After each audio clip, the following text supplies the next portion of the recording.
Bienvenue sur Culture FM, mesdames, messieurs, bonjour. Les titres du journal. EZECA, la 60e édition de la fête de la jeunesse, s'annonce riche en innovation.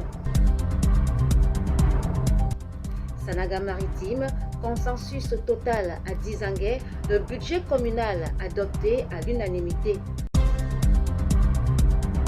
Enfin, Océan, la route Edea-Kribi, les travaux d'entretien confortatif ont effectivement repris. Voilà pour le sommaire. Une fois de plus, bonjour. À l'approche de la 60e édition de la fête de la jeunesse, la ville d'EZECA se prépare à vivre une célébration marquée par de nombreuses innovations.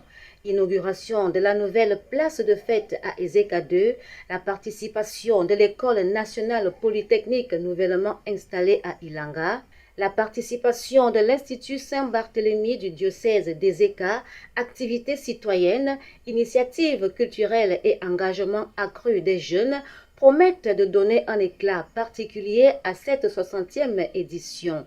Écoutons le maire de la commune d'EZECA. Je confirme en effet, avec l'autorisation de la tutelle administrative qui est le préfet du département d'Union Reculée, que l'apothéose de la fête de la jeunesse cette année à EZECA se passera à la nouvelle tribune municipale qui se trouve au niveau d'EZECA 2, non loin de l'hôtel de ville.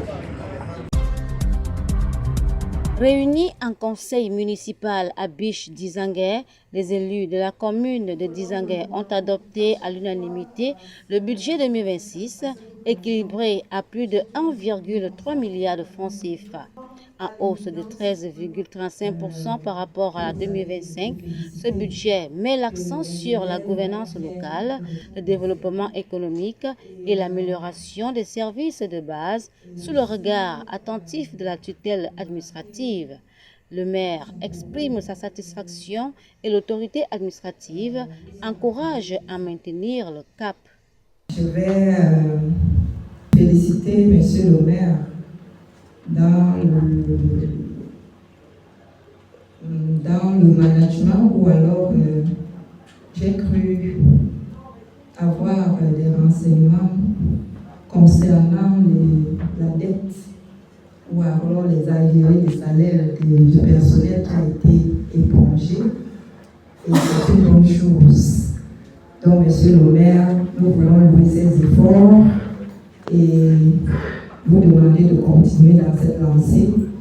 À Dizangué, ici, tout ce que nous faisons est dans la cohésion, dans la bonne concertation, mais dans l'inclusion surtout, parce que nous sommes une commune qui, depuis des décennies, vit dans une sérénité économique de par son ancrage ouvrier.